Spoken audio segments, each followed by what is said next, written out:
అందరికన్నా వృద్ధులు సర్వ ప్రాచీనులు సర్వత ప్రాచీనులు ఎవరైనా అంటే పార్వతీ పరమేశ్వరుడు.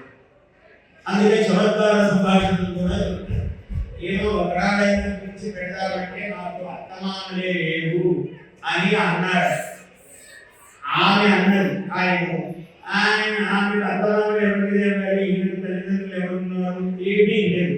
ఆయన వంశం చెప్పాల్సి వస్తే కళ్యాణంలో ఈయన పేరుని మార్చి చెప్పవలసింది. అన్ని పేర్లు ఆయననే ఉంటాయి.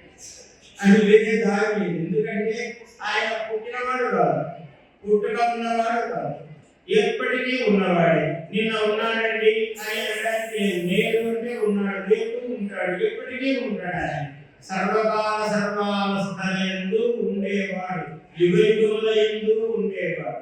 ఇంకా మాట్లాడితే కేవలం ఉండడం కాదండి, సర్వయుగములకు సర్వకాలములకు అధీశ్వరుడు కాళేశ్వరుడు. కాలములకు ఈశ్వరుడు కాళేశ్వరుడు. అందువల్ల ఈమె ఏమి తక్కువదా, ఈమె కూడా అట్లాంటిదే. కాళీ అన్నాడు. కాల స్వరూపిణి ఈమె, కాల అధీశ్వరుడు ఆయన అయితే కాలమే ఈమె, కాలమే ఆమె కాళీ అన్నాడు. అందువల్ల ఇట్లా ఆ ఉభయులు దంపతుల యొక్క మహాత్మ్యము శివపురాణంలో అనేక ఆఖ్యాయికలతో చాలా మొదలు పెట్టగానే యోగి రుద్రాక్షలు వీటిని ప్రధానమైనది. ఇవాళ అంతా రుద్రాక్షయంతో కనపడుతూ ఉంటారు. అంటే ఏమో మనం విభూతి పెట్టుకుంటే తక్కువేమో, ఎవరైనా మనల్ని తక్కువగా చూస్తారేమో అని భ్రమలో ఉంటారు. పెట్టుకోవడం మొదలు పెడితే దీని గొప్పతనం అందరికీ అర్థమవుతుంది. మనం పెట్టుకోవడం మొదలు పెట్టామనుకోండి, ఎదుటివాడికి పక్కవాడికి ఆవిడివాడికి అందరికీ మనమే తెలిసిన వాళ్ళు వాళ్ళంటే ఐశ్వర్యము. ఈ ఐశ్వర్యం ఇంకొకటి లేదు. అంత ఐశ్వర్యవంతుడు అవుతాడు. అసలు అది చూస్తే ఎప్పుడు అంత దూరంలో ఆగిపోవాలి. ఎవరికి నియమం పెట్టాడు శివుడు. ఎక్కడ రుద్రాక్షమాల ఉంటుందో, ఏ గడపలో ఏ నోటిలో శివనామం ఉంటుందో, ఎక్కడ విభూతి కనపడుతుందో వాళ్ళ దూరంలోనే ఆగిపోవాలి. ఆయన అనుమతి లేదే శివాజ్ఞ లేదే రావడానికి ఇంత గొప్ప విషయం అండి. అందువల్ల పెట్టడం మొదలు పెట్టాలి. ముందు అందరూ ఎప్పుడో శివాలయానికి వచ్చినప్పుడు అర్చకుడు ఆయన పుణ్యాత్ముడు ఇస్తాడు కాబట్టి అనుకుంటాం, బాగానే ఉంది. కానీ శివాలయానికి వచ్చినప్పుడే కాదు, ఎక్కడైనా దేవాలయంలో ఎక్కువ శివాలయమే. మన శరీరమే శివాలయం.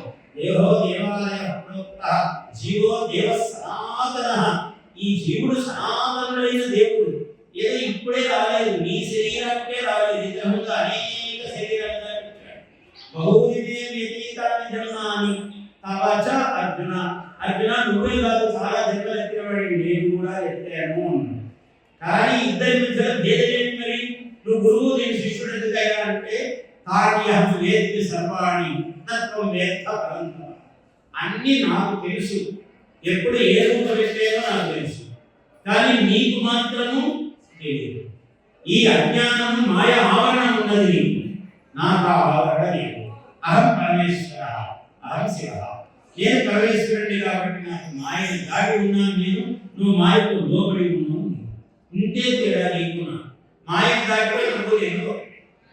ఇక్కడ ఆకాశం ఉన్నది, ఈ మంటప ఆకాశం, ఈ మంటపంలో ఇదంతా ఆకాశం.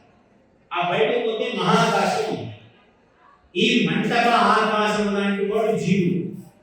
అంటే ఈ మాయ అనే ఆవరణం, ఈ ఆవరణ దాటి అవతల వెళ్ళామనుకోండి, లేదు ఈ ఆవరణ తీసారనుకోండి,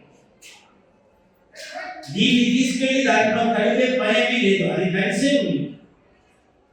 అంటే జీవుడు దేవుడు కలిసే ఉన్నారు, వేరుగా లేదు. కానీ మాయా ఆవరణం చేత ఇదో నేను రామయ్యడు, నేను కృష్ణయ్యడు, నేను కృష్ణ శర్మను, నేను ఆచార్యులను, నేను ఇంకొక ఈ పేర్లు కలిగి ఉన్నాను.